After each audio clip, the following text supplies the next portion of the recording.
आज हम लोग शुरू करने जा रहे हैं अपने मैथ का सेकेंड नंबर चैप्टर का नाम है पॉलिनोमियल। इसके पहले वाले चैप्टर में हम लोगों ने पूरी तरीके से जो हमारा नंबर सिस्टम चैप्टर था उसको हम लोगों ने निपटा लिया है, पूरा एकदम खत्म कर चुके हैं।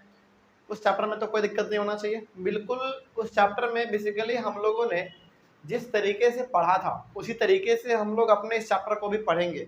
मतलब यहाँ पे तरीका ये रहेगा कि जिस प्रकार से हम लोगों ने पहले वाले चैप्टर को शुरू करने से पहले उसके मतलब को, उसके इम्पोर्टेंट टर्म्स को, उसके बेसिक कॉन्सेप्ट को हमने समझा था, उसी प्रकार से पॉलिनोमियल चैप्टर के अंदर भी हम लोग एंटर करने से पहले यानी कि चैप्टर के अंदर एंटर करने से पहले ना कुछ ऐसे बहुत सारे इंपॉर्टेंट टर्म्स हैं, 4-5 इंपॉर्टेंट टर्म्स हैं बेसिकली, जो कि आपको पढ़ना जरूरी है। क्योंकि यदि वो आप समझ गए तो आने वाला जो ये हमारा पॉलिनोमियल है या फिर इसके अंदर जो आप सवाल सॉल्व करेंगे वो बिल्कुल आपके लिए फिर आसान हो जाएगा। ठीक है, तो चैप्टर बहुत ही खूबसूरत सा है, बहुत ही मजेदार है। इसमें अलग अलग प्रकार के बारे में आपको इसमें अलग अलग प्रकार के फॉर्मूले के बारे में आपको पढ़ने को मिलेगा, तो बहुत इंटरेस्टिंग है। आपने नाम जरूर सुना होगा a+b का होल क्यूब, a³ + b³ है कि नहीं? वो सबका सब चीज इसी में है, सब चीज इसी चैप्टर में है। तो चैप्टर बड़ा इंटरेस्टिंग हमारा होने वाला है, बहुत मजेदार चैप्टर है। चैप्टर का नाम है पॉलिनोमियल। सबसे पहले चूंकि हर चैप्टर को जब हम शुरुआत करते हैं तो आपने क्लास 8 में पढ़ा, 7 में पढ़ा, अब आप 9th में आ चुके हैं, तो आपने गौर किया होगा कि जब भी हम कोई चैप्टर शुरू करते हैं तो सबसे पहले उस चैप्टर के मतलब को समझते हैं, है ना। इस चैप्टर के मतलब को भी हम लोग समझेंगे, लेकिन इस चैप्टर के मतलब को समझने से पहले आपको 4 इंपॉर्टेंट टर्म्स के मतलब को और समझना पड़ेगा। क्योंकि डायरेक्टली यदि हम इस पे आ जाएं तो फिर बिल्कुल सारा चीज बाउंस हो जाएगा, समझ में नहीं आएगा कि सर क्या बोल रहे हैं आप, है ना। तो इसके लिए जरूरी है कि पॉलिनोमियल को हम लोग समझ पाए, आखिर पॉलिनोमियल होता क्या है। इसके पहले हमको 3-4 इंपॉर्टेंट टर्म्स बेसिकली पढ़ने पड़ेंगे, तभी आप समझ पाएंगे कि हाँ अब जाके पॉलिनोमियल हमको समझ में आया कि वाकई में होता क्या है। चलो, तो हम लोग अपने चैप्टर को शुरुआत करेंगे और चैप्टर का नाम तो बेसिकली हमारा पॉलिनोमियल ही रहेगा, लेकिन इसको पढ़ने से पहले हम लोगों को यानी कि यहाँ तक पहुँचने से पहले हम लोगों को 3-4 इंपॉर्टेंट टर्म्स जान लेने चाहिए। चलिए शुरू करते हैं। सबसे पहला हमारा इसमें आता है इंपॉर्टेंट टर्म्स, सबसे पहला हमारा इसमें है वेरिएबल। और यहाँ पे जो भी हम टर्म इस्तेमाल करेंगे ना वो सब का सब टर्म आप लोग सुने हुए हैं, है ना। बस थोड़ा बहुत कंफ्यूजन होगा या फिर किसी को मालूम भी होगा तो अच्छी बात है, नहीं मालूम है तब तो और अच्छी बात है, मालूम चल जाएगा, है ना, याद एकदम बिल्कुल ताजा हो जाएगा। चलिए, वेरिएबल वर्ड जो है ना वैरी से निकला हुआ है, VARY वैरी, और वैरी का मतलब होता है चेंज। वैरी का मतलब होता है चेंज। इसका मतलब सर बताइए जरा, समझिएगा जरा ध्यान से आप। वेरिएबल का मतलब क्या हो गया? मतलब कि वेरिएबल जो है ना वो एक वेरी वर्ड से निकला हुआ है, VARY वैरी, और वैरी का मतलब होता है चेंज, जो कि चेंज हो सकता है। सर क्या चेंज हो सकता है? अब जरा समझिए इसका एग्जाम्पल। इसका एग्जाम्पल आप देखते होंगे ABCDEFXYZ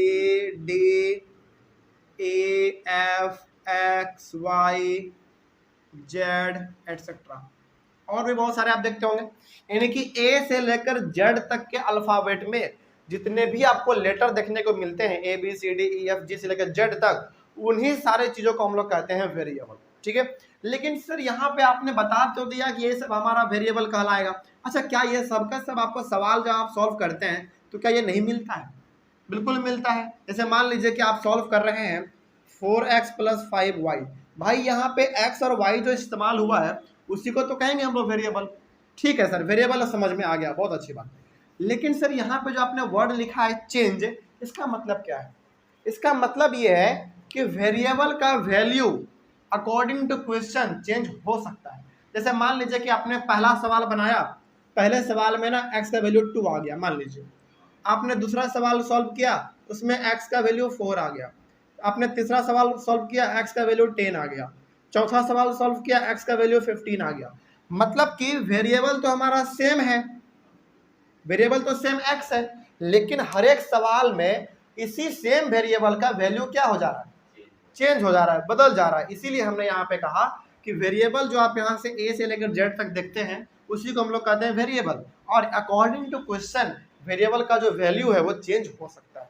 ठीक है, यहाँ पे आपने एग्जाम्पल देख लिया, कोई दिक्कत है इसमें? चलो, तो ये हमारा हो गया वेरिएबल। आगे बढ़ते हैं फिर। हम लोग कोशिश करेंगे ना कि ये चैप्टर हालांकि है तो बहुत मजेदार चैप्टर है, आपको मालूम चलेगा इसके अंदर जब हम लोग 2-3 क्लास पढ़ेंगे ना तो मालूम चलेगा कि आपको लगेगा कि काश ये चैप्टर थोड़ा सा और बड़ा होना चाहिए था, इसमें कुछ और सवाल देना चाहिए था, आपको ऐसा लगेगा। लेकिन उससे पहले हम लोगों को चैप्टर बहुत बेहतरीन तरीके से समझना पड़ेगा। चलिए ये हमारा वेरिएबल हो गया। दूसरे नंबर पे हमारा आता है, याद कीजिए क्या आना चाहिए, कांस्टेंट। याद आ गया। अच्छा ये चीज हम लोग लगभग 8 में भी पढ़े हैं क्या? हाँ एक चैप्टर शायद कोई था अलजेब्रिक एक्सप्रेशन, उसमें हम लोग ये चीज पढ़े हुए हैं। खैर चलिए दूसरा हमारा है इसमें इंपॉर्टेंट टर्म कांस्टेंट, या फिर बहुत सारे बुक में इसको सिंपली कांस्टेंट टर्म भी कहा गया है। तो कांस्टेंट बोले या कांस्टेंट टर्म बोले, दोनों का मतलब आपको सेम समझना है, कांस्टेंट या फिर कांस्टेंट टर्म। इसका मतलब क्या है देखिए, सबसे पहले इसके बारे में आप एक बात लिख लीजिए, डू नॉट चेंज, यानी कि कांस्टेंट वो वैल्यू होता है जिसको आप बदल नहीं सकते, वो हमेशा फिक्स रहेगा, वो चेंज नहीं हो सकता। एग्जाम्पल देखिए इसका एग्जाम्पल देखिए, जैसे 1 2 3 4 5 6 7 8 9 10, मतलब कि और भी बहुत सारा हो सकता है एटसेट्रा। मतलब कि ये जो आप नंबर वाला देख रहे हो 1 से लेकर इनफाइनाइट तक, जहां तक आप लिखना चाहे वहां तक आप लिख लीजिए, उसी को हम लोग कहते हैं कांस्टेंट या फिर कांस्टेंट टर्म। मतलब यहाँ पे सर आपने लिखा है डू नॉट चेंज, ये चेंज क्या नहीं हो सकता, मतलब नहीं समझ में आ रहा है। इसका मतलब ये हो गया कि कभी भी 6 का वैल्यू चेंज नहीं हो सकता। क्या 6 के बदले में आप 7 लिख देंगे क्या? नहीं। क्या 10 के बदले में आप 11 लिख देंगे क्या? नहीं। इसका मतलब ये जो हमारा कांस्टेंट है या फिर जो ये हमारा कांस्टेंट टर्म है, ये हमेशा फिक्स रहता है, ये कभी भी चेंज नहीं हो सकता। ऐसा नहीं है कि 3 है तो 3 के बजाय 5 लिख देंगे, कभी नहीं, ये कभी भी चेंज नहीं हो सकता। इसीलिए हम लोग इसको कांस्टेंट कहते हैं। कांस्टेंट का मतलब ये होता है जो हमेशा फिक्स रहे, मतलब बदले नहीं। ठीक है, तो ये हो गया हमारा कांस्टेंट का मतलब। चलिए उसके बाद हमारा दूसरा हो गया, तीसरे नंबर पे आता है हमारा टर्म्स। टर्म्स का डेफिनेशन यदि आप लिखना चाहें तो लिख सकते हैं, हालांकि डेफिनेशन उतना इंपॉर्टेंट नहीं है, लेकिन फिर भी आप लिख सकते हैं। Combination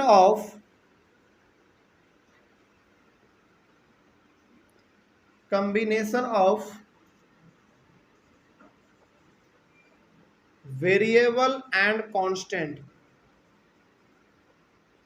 combination of variable and constant are known as terms। Sir इसका मतलब समझाइए, समझाते हैं, देखिए ध्यान से। डेफिनेशन तो पहली बात बहुत सिंपल लिखे हुए हैं, combination of variable and constant are known as terms, यानी कि इस वेरिएबल और कांस्टेंट को, इन दोनों को आप क्या कर दो, कंबाइन कर दो, जो रिजल्ट आएगा वही हमारा कहलाएगा टर्म्स। इसका एग्जांपल देखिए और समझ में आ जाएगा। 4x 5y 7z 8p 9q etcetera. मतलब क्या हुआ इसका, अदर ध्यान से समझिएगा। यहां पे 4 5 7 8 9 ये सब का सब क्या है, वेरिएबल है या कांस्टेंट है? कांस्टेंट है। समझ में आ गया हमको। आप जरा देखिए यहां पे, अब Q P Z Y और X ये क्या है, वेरिएबल है। तो आप जरा बताइए, क्या हर जगह पर आपको एक कांस्टेंट के साथ एक वेरिएबल नजर आ रहा है? बिल्कुल नजर आ रहा है। जैसे ये कांस्टेंट है तो ये वेरिएबल है, ये कांस्टेंट है तो ये वेरिएबल है, ये कांस्टेंट है तो ये वेरिएबल है, ये कांस्टेंट है तो ये वेरिएबल है, ये कांस्टेंट है तो ये वेरिएबल है। मतलब कि जब आप कांस्टेंट और वेरिएबल को आपस में कंबाइन कर देते हो, वही हमारा कहला जाता है टर्म्स। हो गया हमारा यहाँ पे टर्म सिंपली, ये हमारा 4x एक टर्म हो गया, ये एक अलग टर्म, ये अलग टर्म, ये अलग टर्म और ये अलग टर्म। तो जब आप कांस्टेंट और वेरिएबल को आपस में कंबाइन कर दो तो जो रिजल्ट बन के आता है उसी को हम लोग कहते हैं टर्म्स। बस इतना ही है इसमें, और इसमें कुछ उतना खास नहीं है। आगे बढ़े, चलिए चौथा नंबर में हम लोग यहाँ पे बात करेंगे अलजेब्रिक एक्सप्रेशंस का। ठीक है, आपको लग रहा होगा कि सर हम लोग पढ़ रहे हैं पॉलिनोमियल। चलो ठीक है, ये तो चीज समझ में आता है कि वेरिएबल, कांस्टेंट, टर्म्स ये सब तो इसमें इस्तेमाल होता होगा, तो समझ में आता है कि चलिए ठीक है। अलजेब्रिक एक्सप्रेशन आप क्यों पढ़ा रहे हैं? हम लोग पढ़ रहे हैं पॉलिनोमियल। देखो जब तक आप अलजेब्रिक एक्सप्रेशन नहीं पढ़ोगे तब तक आपको पॉलिनोमियल समझ में ही नहीं आएगा। अभी आपको मालूम चलेगा जब पॉलिनोमियल का डेफिनेशन लिखेंगे ना, आपको मालूम चलेगा कि अलजेब्रिक एक्सप्रेशन पढ़ना क्यों जरूरी है, ठीक है। लेकिन आप फिलहाल पहले समझिए। चौथे नंबर में हमारा आएगा अलजेब्रिक एक्सप्रेशन। Algebraic expressions. अच्छा यहाँ पे ना एक बात समझिए जरा ध्यान से पहले। टर्म्स के डेफिनेशन में आपने क्या लिखा था? Combination of variable and constant, है ना। यानी कि इसको आपने कंबाइन किया तो हमारा जो रिजल्ट आया उसी को हम लोग कर दिया टर्म। अब यहाँ पे आपको लिखना पड़ेगा सिंपली इसमें combination of terms are known as algebraic expression, ठीक है। इसका डेफिनेशन इससे आसान और कुछ हो ही नहीं सकता।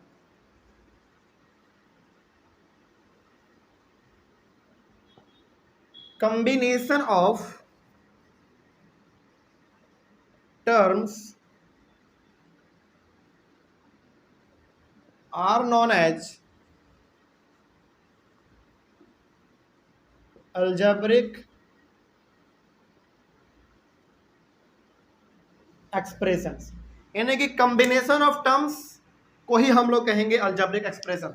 एग्जांपल देंगे और समझ में आ जाएगा। जैसे देखिए यहाँ पे एग्जांपल इसका, जैसे यहाँ पे हमारा ना 4x और 5y था, आप इसको सिंपली क्या कर दो? कंबाइन कर दो 4x प्लस 5y। समझेगा ध्यान से। यहाँ पे ये दो अलग अलग टर्म है, इन दोनों को हमने क्या कर दिया? आपस में कंबाइन कर दिया। कंबाइन करने का काम यहाँ पे कौन कर रहा है? प्लस का साइन कर रहा है, यानी कि प्लस का साइन बीच में हमने डाल दिया। इसका मतलब ये शो कर रहा है कि भाई 4x को आप 5y के साथ ऐड कर रहे हो। तो क्या यहाँ पे दो टर्म्स हमारा कंबाइन कर गया? तो इसी को हम लोग कह देंगे अलजेब्रिक एक्सप्रेशन। सिंपल सी बात है। और मान लीजिए अपने मन से आप एग्जाम्पल के तौर पर हम देना चाहें तो मान लीजिए 4p माइनस 9y, क्या ये एक अलग टर्म है? बिल्कुल है। क्या ये एक अलग टर्म है? बिल्कुल अलग टर्म है। इन दोनों को कंबाइन करने का काम कौन कर रहा है? माइनस का साइन कर रहा है, तो ये भी हमारा एक अलजेब्रिक एक्सप्रेशन कहलाएगा। और आगे आप एग्जांपल लेना चाहते हैं और एग्जांपल ले लीजिए। जैसे और क्या लेना चाहते हैं? जैसे फॉर एग्जांपल मान लीजिए आप 10y minus 12y plus 16y, ठीक है। तो एक टर्म, दो टर्म, तीन टर्म, प्लस का साइन माइनस का साइन, ये क्या शो कर रहा है? ये शो कर रहा है कि भाई देखो तीन अलग अलग टर्म को ना आपस में कंबाइन कर दिया गया प्लस और माइनस के साइन के थ्रू। तो ये हमारा आप क्या कहला जाएगा? एक अलजेब्रिक एक्सप्रेशन कहला जाएगा। सिंपल सी बात है। देखो अलजेब्रिक एक्सप्रेशन में बहुत कुछ भी यदि आपको याद नहीं रहे ना तो सिंपली आप इतना याद रखना, अलग अलग टर्म्स को प्लस और माइनस के साथ, प्लस और माइनस साइन के साथ आपस में कंबाइन कर दो, जो रिजल्ट बन के आएगा वही हमारा अलजेब्रिक एक्सप्रेशन कहलाएगा। इसमें और भी बहुत सारे एग्जाम्पल हो सकते हैं, उतना कितना लिखेंगे आप? क्या बहुत सारा एग्जाम्पल इसका हो सकता है। बस दो टर्म या दो से ज्यादा टर्म को आपस में कंबाइन कर दो, अलजेब्रिक एक्सप्रेशन बन जाएगा। बस इतना ही है इसमें, ठीक है। अब हमारा आता है इस टॉपिक का सबसे मेन पार्ट, जिसका नाम है पॉलिनोमियल। अब जरा समझिएगा और अब मेरे हिसाब से बिल्कुल आसान तरीके से समझ में आएगा। अब जरा सोचो, पॉलिनोमियल हमारा 5वें नंबर पे आ रहा है। इसके पहले हमको 4 टर्म पढ़ना पड़ा, 4 टर्म को जानना पड़ा, तब जाके अब हम लोग पढ़ पाएंगे आराम से पॉलिनोमियल को। अब पॉलिनोमियल होता क्या है, यही हमारा मेन पार्ट है। हालांकि यदि हम चाहते तो सबसे पहले ही नंबर में आपको पॉलिनोमियल बता सकते थे, लेकिन फिर समझ में नहीं आता, ना ही हम अच्छी तरीके से समझा पाते, नहीं आप समझ पाते। तो अब समझ में आएगा कि आखिर पॉलिनोमियल होता क्या है। देखिए a polynomial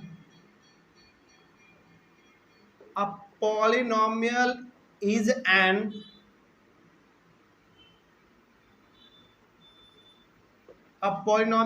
an algebraic expression.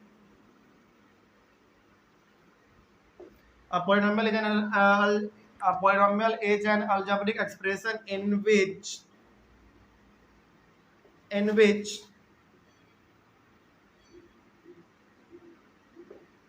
variable have only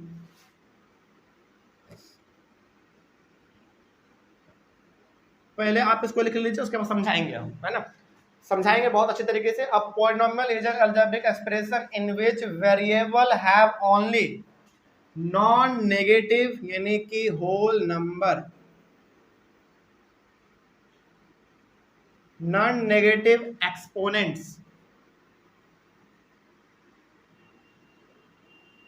exponents के यदि बोले तो मतलब पावर। बस ये प्रॉपर डेफिनेशन हो गया हमारा पॉलिनोमियल का। अब इसका मतलब समझाइए सर जरा ध्यान से, देखिए पहले एक बार पढ़ के बता देते हैं क्या लिखा हुआ है। A polynomial is an algebraic expression in which variable have only, variable नहीं वेरिएबल्स कर लीजिए, in which variables have only non negative exponents. Non negative के बगल में हमने यहाँ पे ब्रैकेट में होल नंबर लिखा है, क्यों लिखा है बताएंगे अभी आपको। और एक्सपोनेंट का मतलब क्या पढ़ते हैं, पावर, है ना, सिंपली आप कह सकते हैं। चलिए अब इसका मतलब ना बहुत गहराई से आप समझिएगा, ठीक है, इसमें क्या कहा जा रहा है। इसका एग्जाम्पल हम आपको देंगे, तभी आप इसको बहुत बहुत बेहतर तरीके से समझ पाएंगे। एग्जाम्पल के तौर पे मान लीजिए कि आपने यहाँ पे क्या लिखा था, 4x + 5y आपने लिखा था, ठीक है। देखिए अब जरा ध्यान से, पॉलिनोमियल कुछ नहीं है, सिंपली पॉलिनोमियल क्या है, अलजेब्रिक एक्सप्रेशन है। कौन सा अलजेब्रिक एक्सप्रेशन, जो आपने यहाँ पे पढ़ा, यानी कि ये सबका सब जो हमारा अलजेब्रिक एक्सप्रेशन दिख रहा है, ये सबका सब हमारा क्या है, पॉलिनोमियल है। लेकिन इसमें कुछ शर्त है। शर्त क्या है, देखिए ध्यान से, इसमें जो हमने एग्जांपल लिया था 4x + 5y का, वही सेम एग्जांपल हम यहाँ पे ले रहे हैं ताकि आप इसको कनेक्ट कर पाएं और अच्छे तरीके से आप समझ पाएं। तो ये जो हमारा है 4x + 5y वो क्या है, एक अलजेब्रिक एक्सप्रेशन है। और अलजेब्रिक एक्सप्रेशन ही क्या होता है, पॉलिनोमियल होता है। तो यहाँ पे हमने इसको लिख दिया, ठीक है। तो अभी इस स्टेटमेंट को ब्रेक करते हैं। पहले क्या लिखा हुआ देखिए, अब polynomial is an algebraic expression, पहले यहाँ तक ध्यान दीजिए आप। तो एक पॉलिनोमियल हमारा अलजेब्रिक एक्सप्रेशन होता है, ठीक है, हमने अलजेब्रिक एक्सप्रेशन के एग्जांपल को हमने यहाँ उठा के लिख दिया, कोई दिक्कत नहीं। लेकिन अब समझने वाली बात है, in which variable have only non negative exponent. अब देखिए ध्यान से, इसमें वेरिएबल कौन कौन सा हमारा है, एक x है और एक y है। तो x और y का जो वेरिएबल्स है only non negative exponent, exponent का मतलब पावर। इस वेरिएबल का x और y का जो पावर होगा वो नॉन नेगेटिव होगा। अच्छा, नेगेटिव का मतलब क्या, माइनस, नॉन नेगेटिव का मतलब पॉजिटिव, प्लस।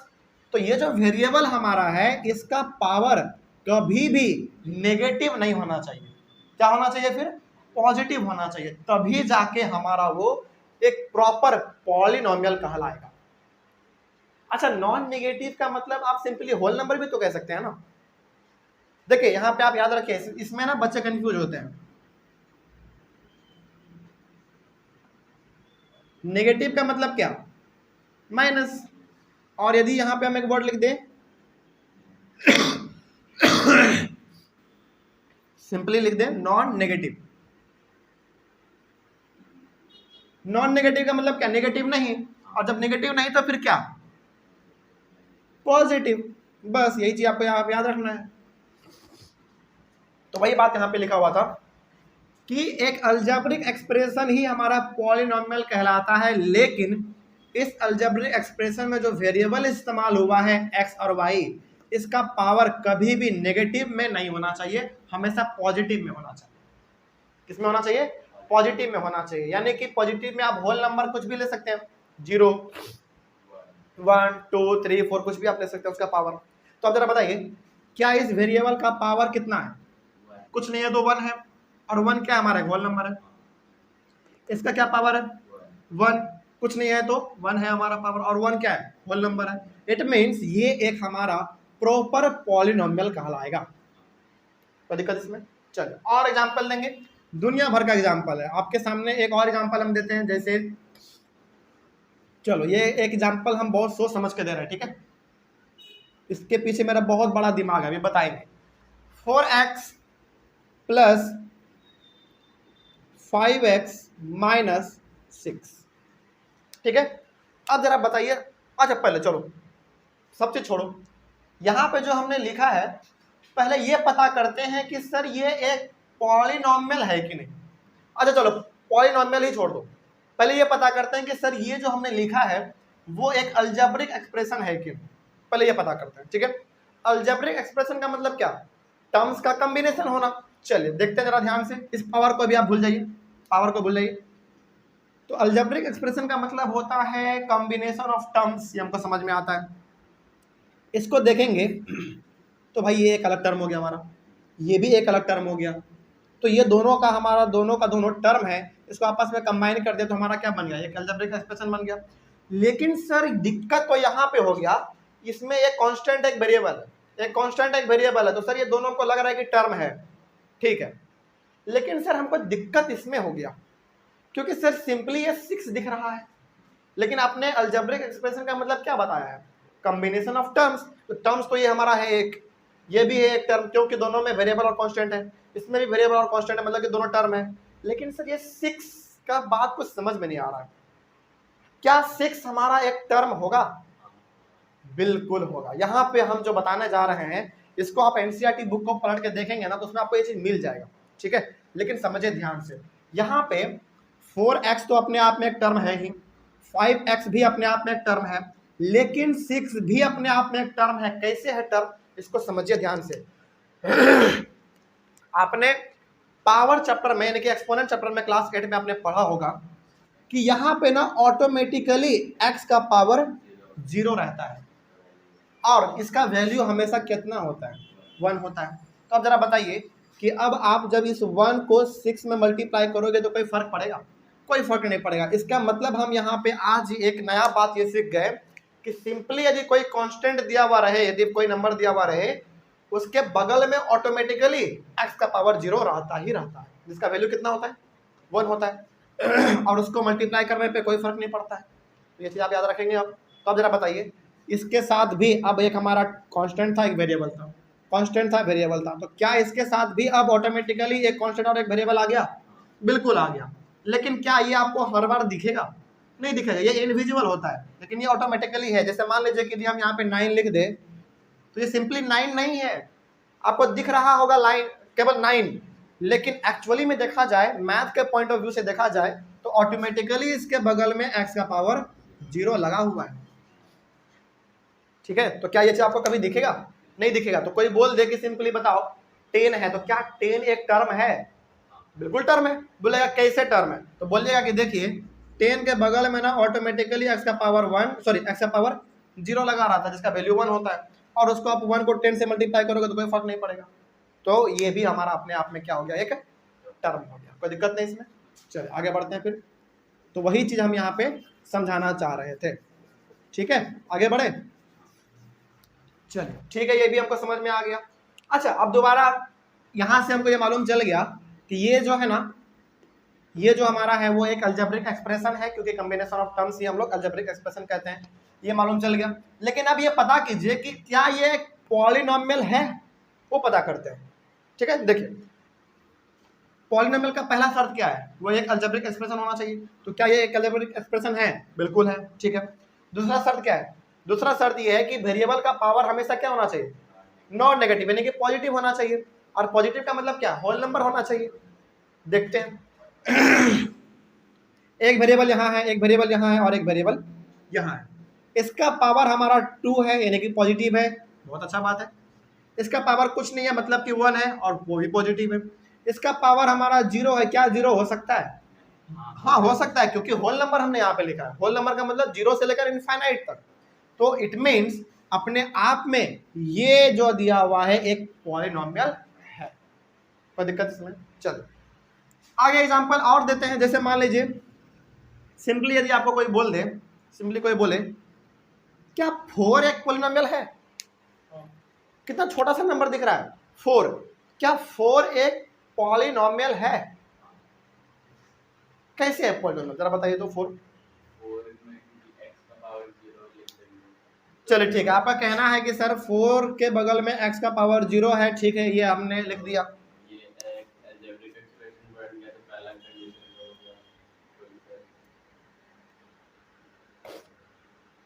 सोचो जरा, मतलब बढ़िया से सोचो, हम यहाँ पे क्या कहना चाह रहे हैं। हम कहना चाह रहे हैं क्या सिंपली 4, केवल 4, क्या केवल 4 हमारा एक पॉलिनोमियल कहलाएगा?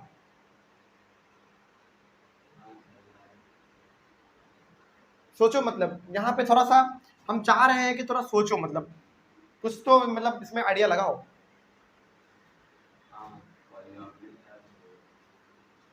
पॉलिनोमियल है, बिल्कुल है, इसमें कोई दिक्कत नहीं होना चाहिए, क्योंकि बगल में क्या है हमारा, x का पावर 0 है। चलो वही हम यहाँ पे जानबूझ के कंफ्यूज करना चाह रहे थे, लेकिन सवाल है बिल्कुल है, ठीक है।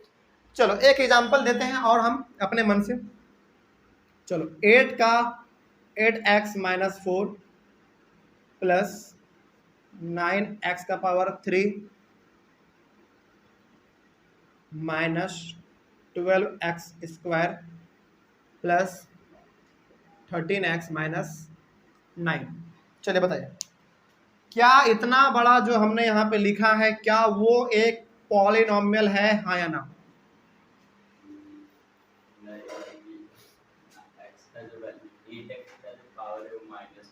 बिल्कुल, ये इतना बड़ा देखने में लग रहा होगा बिल्कुल पॉलिनोमियल के जैसा, लेकिन ये पॉलिनोमियल नहीं है। क्यों नहीं है? क्योंकि यहाँ पे पावर हमारा माइनस में आ गया। क्या माइनस में कभी होना चाहिए? नहीं होना चाहिए। इट मीन्स ये हमारा एक पॉलिनोमियल नहीं है। कोई दिक्कत है इसमें? बात समझ में आ रही है? तो यहाँ पे जब भी आपके सामने ये दिया हुआ रहे तो उसमें ना सबसे पहले आप चेक क्या करो, उसके पावर को चेक करो, क्या पावर पॉजिटिव में या नेगेटिव में है। पॉजिटिव में है तब तो बहुत अच्छी बात है, नेगेटिव में है तब वो पॉलिनोमियल नहीं कहलाएगा। कोई दिक्कत इसमें? चलिए आगे बढ़ते हैं। ये एग्जांपल बस आपको समझाने के लिए दिया गया था, और इसको आप जरूर लिखिएगा अपने कॉपी में, इसको लिखिएगा। क्यों लिखना है? ताकि आपको ये मालूम चल जाए कि भाई इसमें पावर जो है ना वो नेगेटिव में था, ठीक है। अच्छा चलो, अब मेरा मन कर रहा है ना कि इसमें एक आपको हम जानबूझ के और अलग प्रकार का सवाल देते हैं, जरा समझिएगा ध्यान से। 3√t प्लस t√2, ये आपके एनसीईआरटी का सवाल है, ठीक है। एनसीईआरटी नहीं, शायद आर सरवाल किसी बुक का होगा, क्या फर्क पड़ता है। आपको बताना यह है कि चलो बताओ, क्या ये हमारा एक पॉलिनोमियल है? कोई भी बच्चा देख के सबसे पहले बोलेगा कि सर बिल्कुल ये एक पॉलिनोमियल है। बिल्कुल इसको देख के कोई भी बोल देगा कि सर ये एक पॉलिनोमियल है। लेकिन समझिए ध्यान से, यहाँ पे ना आपको समझना पड़ेगा।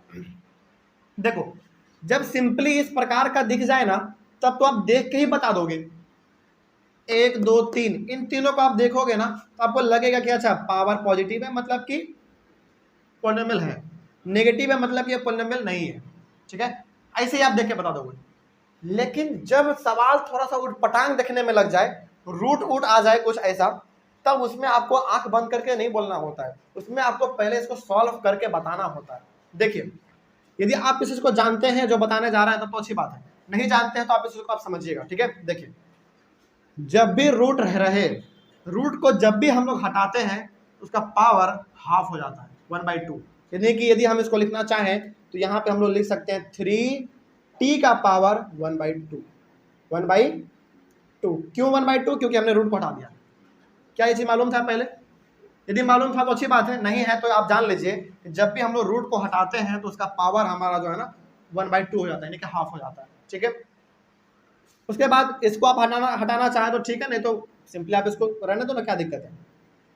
हालांकि यहाँ पे भी आप हटा सकते हैं, आप ऐसे कर लो, t2 का पावर हाफ, ये भी आप कर सकते हो। लेकिन चलो खैर इतना छोड़ो, इतना ही पहले आप ध्यान से देखो।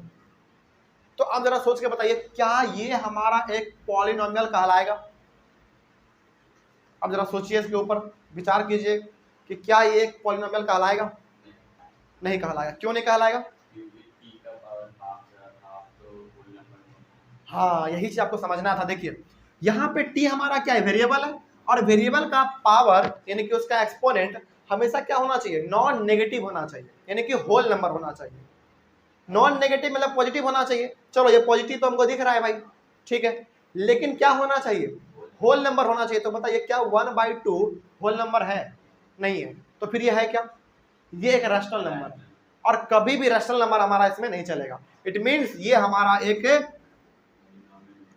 पॉलिनोमियल बिल्कुल भी नहीं है। तो यहां पे आपको सावधानी बरतना होता है। डायरेक्टली देख लिए पॉजिटिव है पावर और बोल दिया कि पॉलिनोमियल है, इतना से काम नहीं चलेगा। आपको इसको मान लीजिए कुछ उटपटांग जैसा लग रहा है तो उसको सॉल्व करके बताना भी पड़ेगा, ठीक है। तो दिक्कत इसमें एक और सवाल देते हैं, एक और सवाल, y प्लस 2/y, चलिए बताइए, इसको देख के बताइए। हालांकि यहाँ पे भी बता देते हैं, ये वाला सवाल, ये वाला और ये वाला, इन तीनों से बिल्कुल अलग दिख रहा होगा, है ना। तो इसको भी देख के बताइए क्या ये एक पॉलिनोमियल है या ना, नहीं है, लेकिन इसको सॉल्व करना पड़ेगा। कैसे सॉल्व करेंगे देखिए ध्यान से। आपने पावर में एक और चीज पढ़ा होगा, नहीं पढ़ा तो आप समझ लीजिए। यदि यहाँ पे y है तो y को सिंपली y लिख दो, प्लस 2 है, यदि ये y हम ऊपर भेजना चाहते हैं ऊपर भेज देंगे, लेकिन पावर क्या हो जाता है -1, याद आ गया, नहीं याद था तो ये इसको आप जान लीजिए, ठीक है। अब जरा देखो, ये पहले y प्लस 2/y था, अब ये हमारा बन गया y प्लस 2y का पावर -1। तो अब तो कोई भी बच्चा देख के बोल देगा कि सर ये जो हमारा y दिख रहा है ना वो एक वेरिएबल है, और वेरिएबल का पावर यहाँ पे माइनस में आ गया, जो कि कभी भी एक पॉलिनोमियल नहीं हो सकता। तो यहाँ पे हम बताना केवल आपको ये चाह रहे हैं कि केवल सवाल को देख लिए, सिंपली पॉजिटिव नेगेटिव देख लिए, उससे काम नहीं चलेगा। यदि सिंपल सा सवाल है तब तो आप देख के बता दोगे पॉलिनोमियल है कि नहीं है, लेकिन यदि कुछ उठपटांग जैसा आ जाए इस प्रकार का, तो फिर आपको इसको सॉल्व करना पड़ेगा, ठीक है। और सॉल्व करके आप बता दीजिए कि वो पॉलिनोमियल है कि नहीं है, ठीक है। आगे बढ़े, चलो इतना हम लोग कर लिए, इतना तो हम लोग सीख गए, चलिए ठीक है, अच्छी बात है। अब इसमें हम लोग एक और बात सीखने जा रहे हैं, जो कि आपको हम एक नया चीज बता रहे हैं, समझिए ध्यान से। मैथ हमको कहता है ना कि आप ना बार बार इतना क्यों लिखोगे, किसी पॉलिनोमियल को आप बार बार इतना क्यों लिखोगे। जैसे मान लो ये वाला हमारा सबसे बड़ा है, इतना बड़ा आप क्यों लिखोगे बार बार। तो मैथ कहता है ना कि हम आपको एक शॉर्टकट तरीका दे रहे हैं, जिसको आप लिख देंगे ना तो टीचर समझ जाएगा कि अच्छा ये बात जो बच्चा लिखा है, मतलब कि बच्चा एक पॉलिनोमियल लिखना चाह रहा है, ठीक है। इसको बेसिकली हम लोग ऐसे समझते हैं, आपने सुना होगा या फिर आपने देखा भी होगा, P of x, R of x, G of x, Q of y, Z of s, R of d, इस प्रकार का। अब इसमें थोड़ा सा कंफ्यूजन हो गया होगा, सर आप ये क्या कहना चाह रहे हैं। देखिए ध्यान से, मान लीजिए ये वाला देखिए जरा ध्यान से, सेकंड नंबर वाला, मान लीजिए कि हमको बार बार ना 4x² प्लस 5x माइनस 6 लिखने का मन बार बार नहीं कर रहा है, तो इसके बदले में हम डायरेक्टली हम लोग एक ये चीज लिखेंगे P of x, बस इतना आपने लिख दिया इसके बदले में, तो समझा जाएगा कि बच्चा ये जो लिखा है ना वो इसी के बारे में वो बात कर रहा है। फिर आपको लग रहा होगा कि सर हर बार आपने चेंज कर दिया, यहाँ तक तो आपने ब्रैकेट के अंदर x लिखा, ठीक है, यहाँ पे आपने y, यहाँ पे s, यहाँ पे d लिख दिया आपने, ये क्या बताया जा रहा है। यहाँ पे बताया क्या जा रहा है अब वो समझिए। यहाँ पे 2-3 एग्जाम्पल हम जानबूझ के देते हैं ताकि आप समझ पाए उस चीज को। देखिए जैसे पहले हम यहाँ पे देते हैं एग्जाम्पल एक, चलिए 4x² प्लस 5x माइनस 6, दूसरा 8y² प्लस, चलो माइनस कर लो इस बार, 9y प्लस 7, दूसरा example 12q² plus 13q minus 12। और एक एग्जाम्पल ले लीजिए आप, जैसे मान लीजिए 18z², चलो इस बार माइनस ले लो, माइनस 13z प्लस 20। ये 4 एग्जाम्पल देख के हम क्या समझाना चाह रहे हैं आप समझिए ध्यान से। देखिए क्योंकि ये हमारा क्या है, एक पॉलिनोमियल, ये भी और ये भी पॉलिनोमियल है, चारों का चारों हमारा एक पॉलिनोमियल है। लेकिन मैथ कहता है ना कि बार बार आप इन चारों को कितना लिखोगे, इसके लिए हम आपको एक शॉर्टकट तरीका देते हैं, जिसको आप इस्तेमाल कर लो तो आपका काम बन जाएगा। जैसे यदि मान लीजिए कि इतना हमको बड़ा लिखने का मन नहीं है, यदि सिंपली इसको हम छोटा करके लिखना चाहें तो हम इसके लिए लिखेंगे P of x, ठीक है। इस पूरे के बदले में हम लोग लिखेंगे P of y। क्यों लिखेंगे बताएंगे, इसके बदले में लिखेंगे हम लोग P of q, इसके बदले में लिखेंगे P of z। मतलब यहाँ पे ये हो गया, सर आप बताना ये चाह रहे हैं कि ब्रैकेट के बाहर आप कुछ भी लिखोगे चलेगा, लेकिन ब्रैकेट के अंदर वही वेरिएबल आपको लिखना पड़ेगा जो वेरिएबल इस पूरे के पूरे पॉलिनोमियल में इस्तेमाल हुआ है। जैसे देखिए इसमें कौन सा वेरिएबल इस्तेमाल हुआ है, x, तो हमने x लिखा, इसमें y इस्तेमाल हुआ है, y हमने लिखा। इसमें q इस्तेमाल हुआ है, आपने q लिख दिया। इसमें z इस्तेमाल हुआ है, आपने z लिख दिया। मतलब यहाँ पे कहने का मतलब, यहाँ पे मकसद मेरा ये है कि आपको ब्रैकेट के अंदर वही वेरिएबल डालना है जो वेरिएबल इस पॉलिनोमियल में इस्तेमाल हुआ है। लेकिन ब्रैकेट के बाहर आप कुछ भी लिख दो ना, क्या फर्क पड़ता है। जैसे मान लो यहाँ पे पी है, तो आप क्या कर दो, यहाँ पे ए लिख दो, बी लिख दो, सी लिख दो, काम चलेगा हमारा। बिल्कुल सही है, कोई गलत इसको कर ही नहीं सकता। यानी कि ब्रैकेट के बाहर आपको जो अल्फाबेट लिखना है आप वो लिखो, लेकिन ब्रैकेट के अंदर वही अल्फाबेट रहेंगे, वही वेरिएबल रहेंगे जो कि हमारा इसमें इस्तेमाल हुआ है। कोई दिक्कत इसमें? चलो, तो यही चीज हम आपको यहाँ पे बताना चाह रहे थे। इसका बहुत ज्यादा इस्तेमाल हम आपको और तब बता पाएंगे जब हम न्यूमेरिकल्स बनाएंगे ना, यानी कि जब सवाल बताएंगे उस समय पे। लेकिन ये चीज समझ में आ गया होगा। चलो आगे बढ़ते हैं फिर। हालांकि एक काम कीजिए, आप इसको रहने दीजिए, है ना। हाँ, इसको आप रहने दीजिए ताकि ये आपको समझ में आता रहे। इसको भी आप नोट जरूर कीजिएगा, बस ये वाला मिटा लीजिए, और इसको भी आप जो अपने कॉपी में जरूर मेंशन कर लीजिएगा, क्योंकि ये तरीका हो गया तरीके से लिखने का। लेकिन आप ब्रैकेट के बाहर कुछ भी लिख सकते हो। यहाँ पे आप ए लिखे हो, यहाँ पे आप क्या लिख सकते हो, और जैसे C of Y, D of Y, E of Z, कुछ भी ले सकते हो, लेकिन अंदर वही रहेगा जो कि इसमें वेरिएबल इस्तेमाल हुआ है। बस यही चीज आपको यहाँ पे याद रखना है, ध्यान में रखना है। कोई दिक्कत इसमें? आगे बढ़े हम लोग। चलिए, तो 5 इंपॉर्टेंट टर्म्स हम लोगों ने अभी देखा है, और भी हम लोगों को पढ़ना है अभी, बेसिकली तो शुरुआत है अभी। ठीक है, आगे बढ़ते हैं। तो यहाँ पे हम 2 एग्जाम्पल लिए थे, वो दोनों एग्जाम्पल मिटा देते हैं, जिसका काम हो गया। एक एग्जाम्पल हमारा इसमें बच रहा है, इसका भी इंपॉर्टेंस है, बताएंगे अभी हम। अभी फिलहाल आप इसको नहीं लिखेगा, ये कुछ अलग चीज़ है। ठीक है, अभी आप ऑनलाइन वाले बच्चे सबसे पहले स्क्रीनशॉट लेके यहाँ से शुरुआत कीजिए पूरा, और यहाँ तक आप इसको पहले लिख लीजिए, क्योंकि हम इसको मिटाने वाले हैं।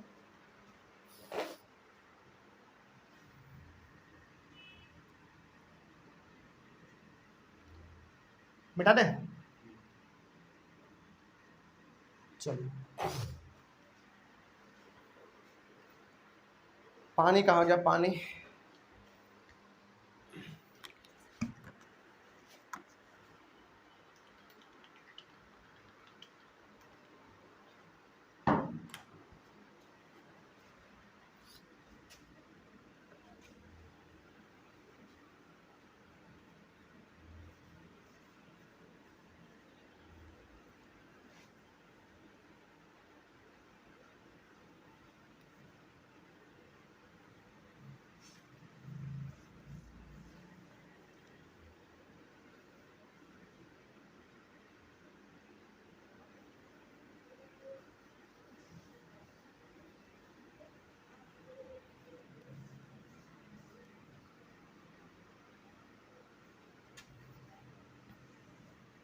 चलिए देखिए, 5 हो गया, 5वां नंबर हो गया। 6वां नंबर लिखिए यहाँ पे, 6 number.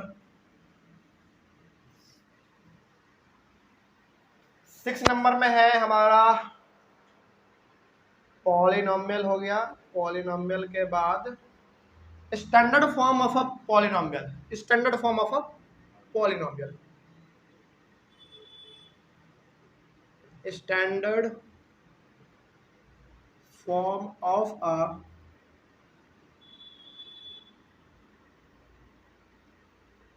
Standard form of a polynomial, ये आपका 6 नंबर का टॉपिक है। इसमें इसका मतलब क्या हुआ? इसका मतलब ना बहुत आसान है। देखिए, इसका एग्जांपल देंगे आपको एक, बस आपको समझ जाना है। 7 + 4x square minus 7x³ plus 12x का पावर 4 माइनस 15x। देखिए ध्यान से, यहाँ पे आपके सामने एक पॉलिनोमियल लिखा हुआ है, ठीक है। इसको बस क्या करना है, आपको अरेंज करके बस लिख देना है। अरेंज किस रूप में? पावर के रूप में, यानी कि या तो पावर को आप असेंडिंग में लिख सकते हो या फिर डिसेंडिंग में लिख सकते हो। हालांकि हमेशा बेहतर ये रहेगा कि आप इसको हमेशा डिसेंडिंग में लिखें, मतलब कि सबसे बड़ा पावर को आप पहले लिख दें, और जो छोटा है उसके बाद फिर उससे छोटा, फिर उससे छोटा, इस प्रकार से। जैसे इसको यदि आप सॉल्व करना चाहेंगे तो हमारा क्या बनेगा, सबसे बड़ा पावर हमारा कहाँ है, यहाँ है, इसको आप लिखो 12x का पावर 4, उससे छोटा हमारा कौन सा हो जाएगा, -7x³, उससे छोटा कौन होगा, +4x², उससे छोटा -15x और सबसे छोटा +7। तो इसमें हमने क्या किया है बेसिकली, इसमें क्या किया हमने, कुछ नहीं था बेसिकली, ये एक पॉलिनोमियल था जिसका कि पावर जो है ना उटपटांग तरीके से दिया हुआ था, मतलब कि कहीं कहीं उसको मैच कर दिया था, उसको हमको क्या करना है, अरेंज कर देना है, बस वही चीज हमारा कहलाता है स्टैंडर्ड फॉर्म ऑफ पॉलिनोमियल। अब इसमें हमने क्या किया है भाई, पावर को डिसेंडिंग ऑर्डर में हमने अरेंज किया है। आप चाहे तो उसको असेंडिंग में भी कर सकते हैं, यानी कि छोटा से बड़ा, लेकिन अक्सर आप किसमें कीजिएगा, डिसेंडिंग में कीजिएगा, वो थोड़ा सा अट्रैक्टिव देखने में लगता है। और जब सवाल बताएंगे ना आपको, अधिकतर हम लगभग जो पूरा सवाल बताएंगे वो पूरा का पूरा सवाल हम लोग इसी बेसिस पर पढ़ेंगे, ठीक है। आप कोशिश कीजिएगा कि इसको डिसेंडिंग में अरेंज किया जाए, ठीक है। आगे बढ़ते हैं, ये हो गया हमारा 6 नंबर। 7 नंबर देखिए, 7 नंबर में है polynomial in one variable. Polynomial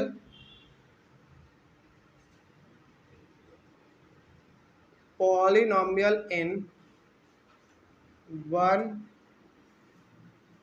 variable, इसका मतलब क्या है देखिए।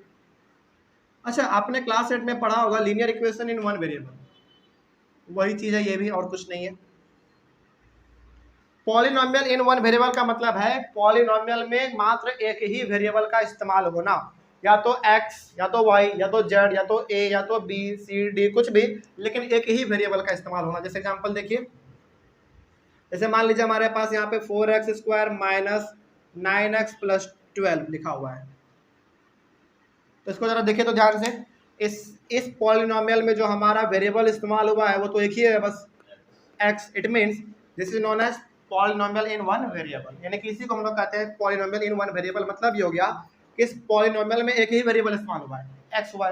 दूसरा एग्जांपल आप ले लीजिए, मान लीजिए कि 9y³ + 12y² - 6y + 19, इसमें कौन सा वेरिएबल इस्तेमाल हुआ है, y इस्तेमाल हुआ है। इट मीन्स ये भी हमारा क्या कहलाएगा, पॉलिनोमियल इन वन वेरिएबल। तो सिंपल से मतलब है पॉलिनोमियल इन वन वेरिएबल का कि उस पॉलिनोमियल में मात्र एक ही वेरिएबल इस्तेमाल होगा, और वो वेरिएबल कोई भी हो सकता है, ए से लेकर जेड तक में कोई भी हो सकता है। तो इसी को हम लोग कहते हैं पॉलिनोमियल इन वन वेरिएबल। उसके बाद 8वां नंबर में आइए। 8वां नंबर में हम लोग पढ़ते हैं coefficient.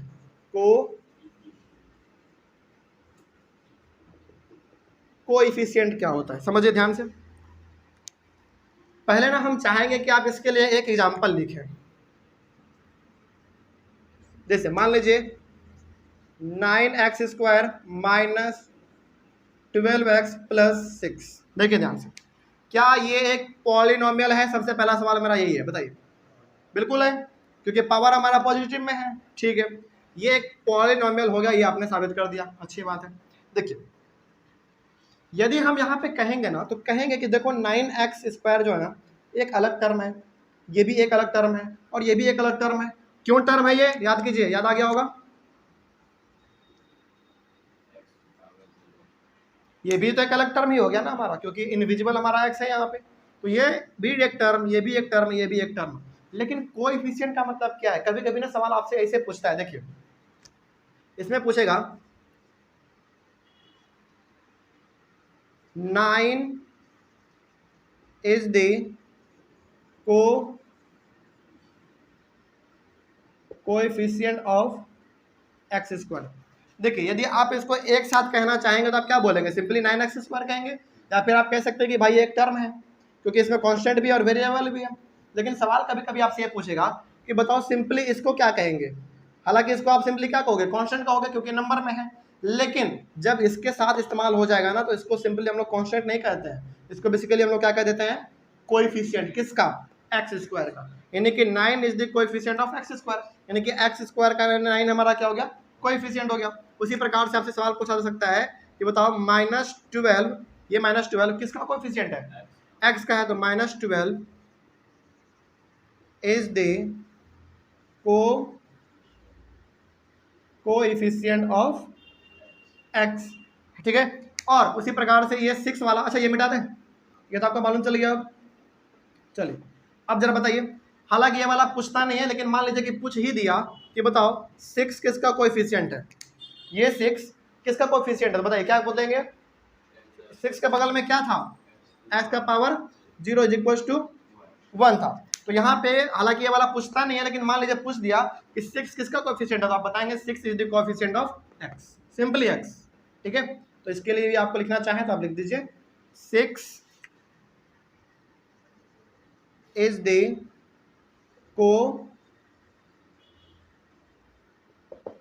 The coefficient of x, simply आप ये लिख सकते हो। तो ये हो गया हमारा कोएफिशिएंट वाला काम। ठीक है, चलिए आगे बढ़ते हैं। 8वां हो गया, 9वां नंबर लिखिए। 9वां नंबर में है हम लोगों को पढ़ने के लिए डिग्री ऑफ अ पॉलिनोमियल, सबसे important degree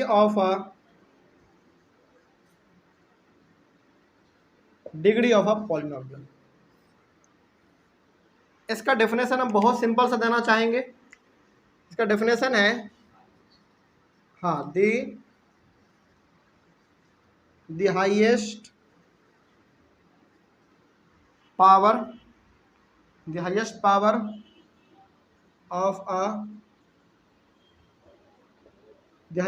of a variable is known as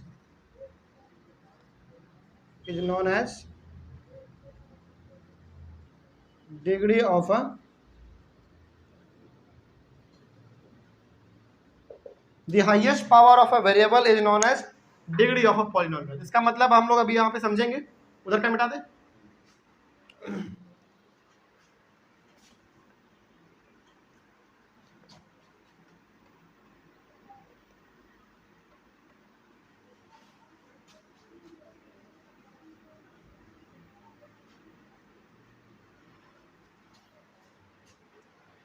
The highest power of a variable is known as degree of a polynomial। Example देखिए इसका, बहुत ज़्यादा ये हमारा ऐसे ही क्लियर हो जाएगा। जैसे देखिए यहाँ पे ध्यान से, जैसे मान लीजिए कि यहाँ पे हम लिख रहे हैं 4x का पावर 4 माइनस 13x का power 3 plus 12x square minus 9x plus 19। ये हमारे पास एक पॉलिनोमियल दिया हुआ है, बहुत बड़ा सा है ना। बताइए इसमें हाईएस्ट पावर वेरिएबल का कहाँ पे दिख रहा है आपको? 4 का दिख रहा है, तो यहाँ पे हम लोग लिख देंगे 4 इज द डिग्री, क्योंकि इसमें वेरिएबल हमारा तो केवल एक ही इस्तेमाल हुआ है, x x x x, है ना।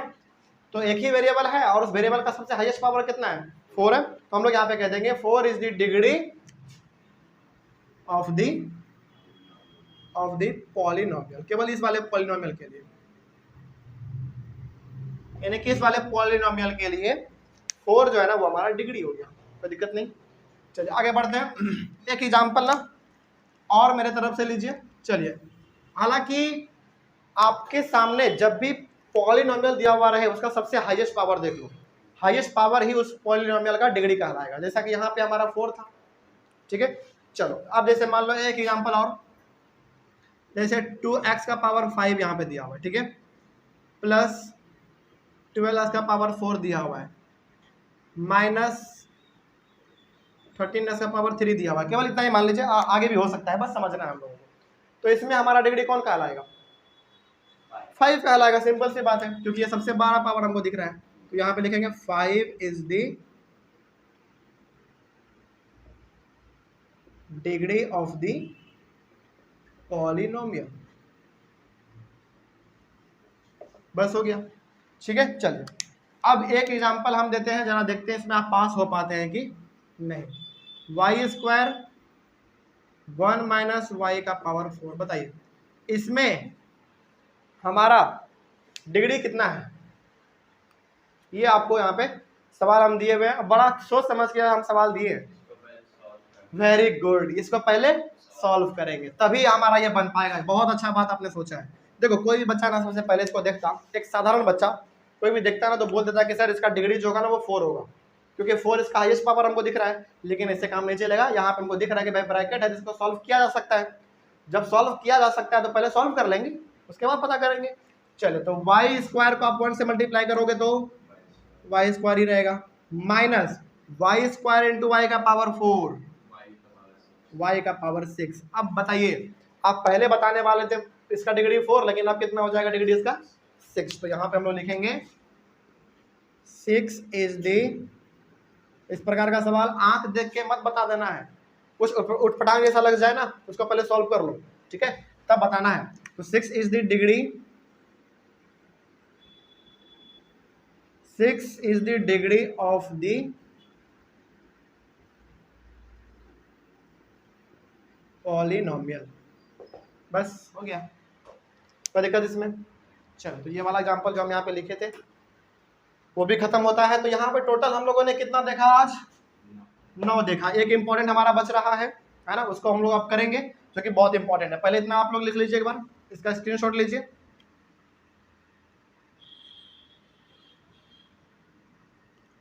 इतना हो जाएगा तो हमारा एक बहुत ही इंपॉर्टेंट हिस्सा इस चैप्टर का बच रहा है जो कि बताना बहुत ही जरूरी है। मिटा दें? चलो,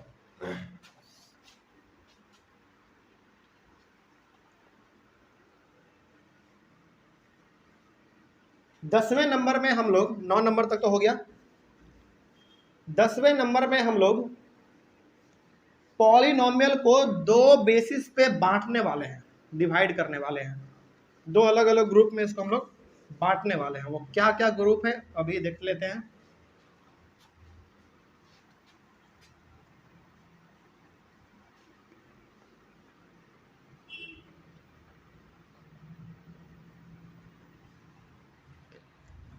देखिए, क्लास 9th में पॉलिनोमियल को 2 बेसिस पे बांटा गया है। वो कौन कौन सा बेसिस है देखिए पहले। एक इधर लिखेंगे और एक इधर लिखेंगे। सबसे पहले बांटा गया है ऑन द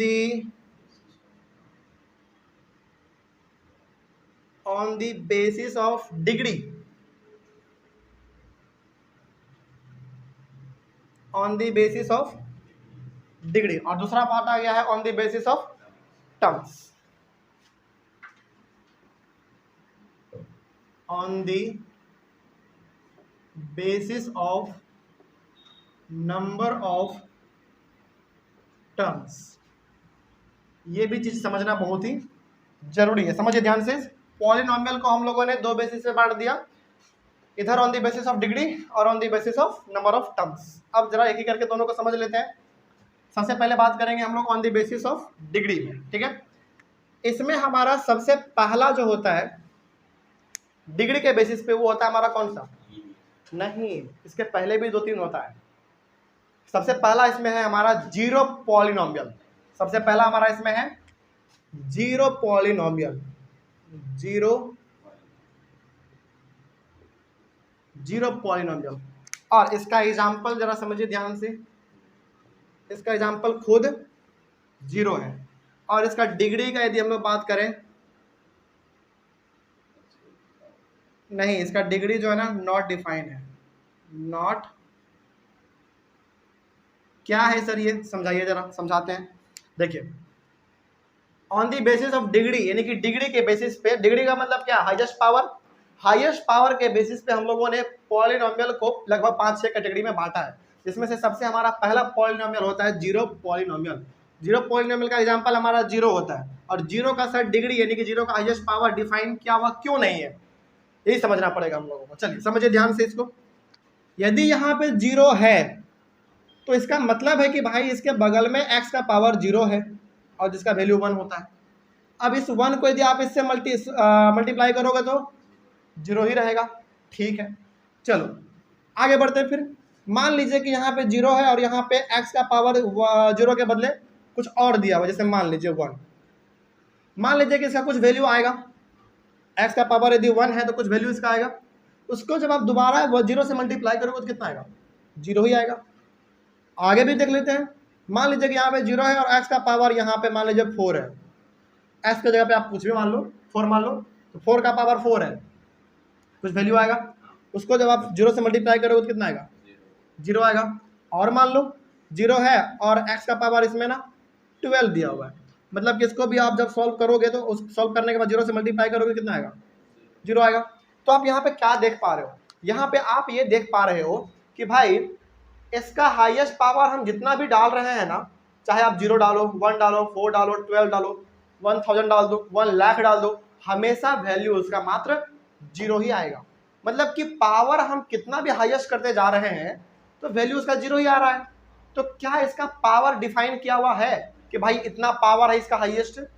नहीं दिया हुआ। इसीलिए हम लोग यहाँ पे कहते हैं जीरो पॉलिनोमियल का डिग्री जो है ना वो नॉट डिफाइन है। क्या है ये? नॉट डिफाइन है। मतलब कि पता ही नहीं है कि भाई इसका डिग्री हाईएस्ट कितना हो सकता है, पता ही नहीं है, क्योंकि जब तक आप इसका पावर डालते जाओगे तब तक इसका वैल्यू 0 0 0 आता रहेगा। इसीलिए हम लोग जीरो पॉलिनोमियल का एग्जांपल क्या लेते हैं? 0 लेते हैं, और इसका डिग्री हमारा डिफाइन ही किया हुआ नहीं है। आगे बढ़े, चलो दूसरा नंबर में है हमारा क्या? नहीं, कांस्टेंट। लीनियर इसके बाद आएगा, ठीक है। Constant, CONSTANT, constant polynomial. Constant polynomial क्या होता है, इसका एग्जांपल देंगे आपको। अच्छा, कांस्टेंट पॉलिनोमियल, अच्छा पॉलिनोमियल वर्ड को छोड़ो, कांस्टेंट का मतलब क्या होता है? 1 2 नंबर सिंपली। तो इसका एग्जांपल चलिए आप मान लीजिए 4 ले लेते हैं, ठीक है। इसका एग्जांपल आपने लिया 4, आपने ले लिया इसका। चलो इसका डिग्री पता करते हैं। हाँ, क्योंकि देखिए यदि हम यहाँ पे एग्जांपल इसका 4 लिए हुए हैं, एग्जांपल हम इसका 4 लिए हुए, तो हमको मालूम है भाई इसके बगल में 0 का पावर 1 होता है और इसका वैल्यू 1 होता है, सॉरी x का पावर 0 और उसका वैल्यू 1। इसको आप मल्टीप्लाई करोगे तो कितना आएगा? दोबारा 4 आ जाएगा।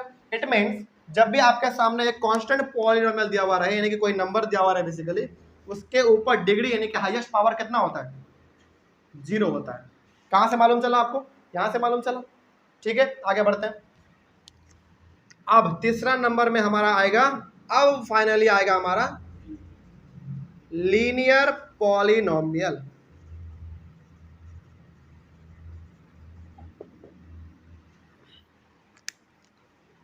लीनियर पॉलिनोमियल, लीनियर पॉलिनोमियल का डिग्री कितना होता है? 1 होता है। एग्जांपल लेंगे हम लोग इसका भी, जैसे मान लीजिए एग्जांपल के तौर पे हम यहाँ पे दे रहे हैं 4x दिया हुआ है भाई, इसके ऊपर पावर कुछ नहीं है तो 1 होता है। इट मीन्स इसका डिग्री कितना होता है? 1 होता है। कोई दिक्कत नहीं, यानी कि लीनियर पॉलिनोमियल का हाईएस्ट पावर जो होता है वो हमारा 1 होता है, ठीक है। आगे तीसरा हो गया। चौथा नंबर में लीनियर के बाद क्या आना चाहिए? Quadratic polynomial. क्वाड्रेटिक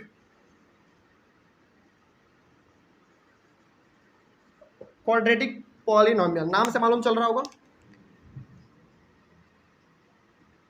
चलिए जैसे मान लीजिए 9x square minus 12x plus 16, इसमें हाईएस्ट पावर कितना दिख रहा है आपको? 2 दिख रहा है। इट मीन्स इसका डिग्री कितना होगा?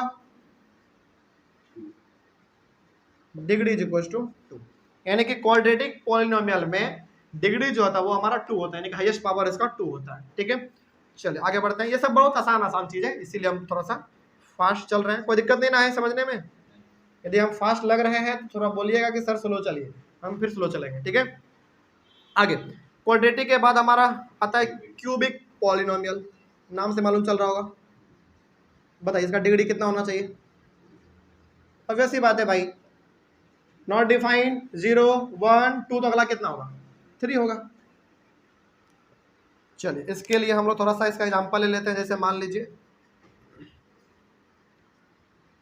16x cube minus 12x square plus 13x minus 20। इस वाले एग्जांपल में हाईएस्ट पावर कितना दिख रहा है आपको? 3 दिख रहा है। इट मीन्स डिग्री कितना हो जाएगा? 3 हो जाएगा, ठीक है। एक हमारा बच रहा है, ऊपर में लिख देते हैं, नीचे जगह नहीं है।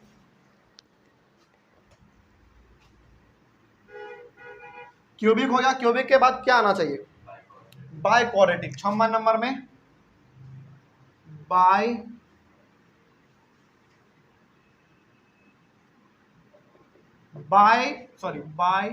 Quadratic polynomial. By quadratic polynomial में डिग्री जो है कितना होना चाहिए? 4 होना चाहिए। एग्जांपल दे देते हैं एग्जाम्पल चलिए मान लीजिए कितना 20x का पावर 4 माइनस 13x का cube plus 19x square minus 13x plus 19, कुछ भी आप एग्जाम्पल ले सकते हैं, ठीक है। लेकिन एग्जाम्पल आप बेसिकली कोशिश कीजिएगा कि उसको स्टैंडर्ड फॉर्म में लिया जाए, यानी कि या तो डिक्रीजिंग ऑर्डर में या तो असेंडिंग ऑर्डर में, ठीक है। चलो तो ये हो गया हमारा, इसमें हाईएस्ट पावर कितना दिख रहा है 4, यानी कि बाई क्वाड्रेटिक पोलिनोमियल का डिग्री जो है वो 4 होता है, बस इतना ही आपको इसमें पढ़ना होता है। यानी कि on the basis of degree के आधार पर, on the basis of degree के आधार पर हम लोग पॉलिनोमियल को 6 अलग अलग प्रकार के कैटेगरी में बांटते हैं, और किसका डिग्री कितना होता है मालूम चल गया। चलिए अब हम लोग थोड़ा सा बात कर लेते हैं on the basis of number of terms. इसमें हमारा सबसे पहला जो आता है वो आता है मोनोमियल। क्या आएगा, नाम सुना है ना आपने, MONOMIAL, मोनोमियल। मोनोमियल में आपको एक वर्ड यहाँ पे दिख रहा होगा MONO, मोनो। मोनो का मतलब होता है वन या फिर सिंगल, मतलब कि हम लोग अब पॉलिनोमियल को उसके टर्म्स के बेसिस पे बांटने जा रहे हैं, ठीक है, नंबर ऑफ टर्म्स। तो मोनोमियल का मतलब ये होता है भाई वन या फिर सिंगल। तो इसका एग्जांपल हम लोग क्या ले सकते हैं, 4x ले लो, बात खत्म, इसमें एक ही टर्म है ना, तो हो गया हमारा, बात खत्म। चलिए मोनोमियल के बाद क्या आना चाहिए, binomial, BI by NOM, binomial. Binomial में भी आपको एक वर्ड दिख रहा होगा बाई, B और I, बाई। बाई का मतलब होता है 2, एग्जाम्पल जिसमें 2 टर्म हो, 4x माइनस 9 ले लो, क्या 9 हमारा एक टर्म है, क्यों टर्म है, हाँ क्योंकि 9x का पावर क्या है 0 है, बात खत्म। चलिए उसके बाद फिर मोनोमियल, बाइनोमियल और ट्राइनोमियल।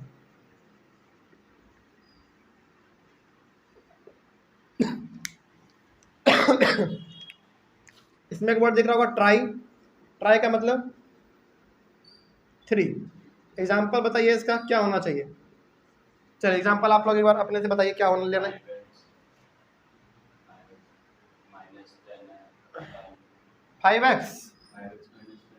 5x माइनस 10x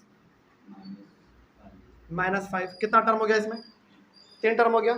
इसका मतलब एक टर्म, 2 टर्म, 3 टर्म, मतलब कि हो गया हमारा ट्राइनोमियल, बात खत्म, ठीक है। चलिए तो यही था हमारा on the basis of number of terms, यानी कि टर्म्स के आधार पर हम लोग क्लास 9th में पॉलिनोमियल को 3 अलग अलग कैटेगरी में बांट दिया, मोनोमियल, बाइनोमियल और ट्राइनोमियल। तो इसमें एक टर्म, इसमें 2 टर्म और इसमें 3 टर्म, ठीक है। चलिए ऑनलाइन वाले बच्चे एक बार फटाक से इसका स्क्रीनशॉट लीजिए और अपने कॉपी में इसको जरूर मेंशन कीजिए, जल्दी एकदम फटाफट, क्योंकि समय लगभग हम लोगों का आज बहुत ज़्यादा हो गया है। अपने कॉपी में इसको मेंशन जरूर कीजिएगा, क्योंकि शॉर्ट रिवीजन के लिए ये आपको बहुत ही ज़्यादा फायदा पहुंचाएगा। चलिए अब मेरे बातों को ज़रा ध्यान से समझिए, आप लोग क्या हम कहना चाह रहे हैं समझिए। आज के क्लास में हम लोगों ने बेसिकली पॉलिनोमियल चैप्टर को हमने स्टार्ट किया, बहुत ही खूबसूरत सा चैप्टर है, पहली बात तो यही हम बता देना चाहते हैं। और दूसरी बात, इसमें हम लोगों ने टोटल 9 इंपॉर्टेंट टर्म्स हम लोगों ने देखा था, और ये आप कर लो बेसिकली 10वां, ये बेसिकली आप क्या कर लो 10वां में हम लोग क्या करने जा रहे हैं, बेसिकली उसको क्लासिफाई करने जा रहे हैं। यानी कि हम लोग कह सकते हैं कि लगभग 10 अलग अलग इंपॉर्टेंट टर्म्स कह लो या फिर टॉपिक कह लो, आप जो भी कह लो, उसको हम लोगों ने आज डिस्कस किया है। तो क्या इस 200 इंपॉर्टेंट टर्म्स में या फिर टॉपिक में कोई दिक्कत किसी को, बात समझ में आया है? तो जो भी हम लोगों ने यहाँ पे आज डिस्कस किया है, यदि कोई डाउट आप लोगों को नहीं है तो अच्छी बात है, और यदि कोई डाउट रहेगा, मान लीजिए आप घर जाएंगे, नोट्स को पढ़ेंगे दोबारा, कोई दिक्कत तो जरूर आना ही चाहिए, यदि आ गया तो अच्छी बात है, और यदि दिक्कत है तो क्लास में कल आके आप पूछिएगा। और ऑनलाइन वाले बच्चे यदि आपको कोई दिक्कत आता है तो आप लोग एक बार कमेंट जरूर कर लीजिएगा, ठीक है। तो हम लोग अपने इस चैप्टर को आगे बढ़ाएंगे, यानी कि कुछ कल हम लोग कुछ सवालों को सॉल्व करेंगे, उसको फिर आगे बढ़ाएंगे, फिर उसमें कुछ फॉर्मूला है हमारा, उन सभी चीज़ों को हम लोग डिस्कस करते हुए चैप्टर को निपटा देंगे, ठीक है। चलिए तो मिलते हैं हम लोग अपने अगले वाले क्लास यानी कि कल, तब तक के लिए थैंक यू, और इसको रिवाइज करते रहिएगा। Thank you very much and have a nice day.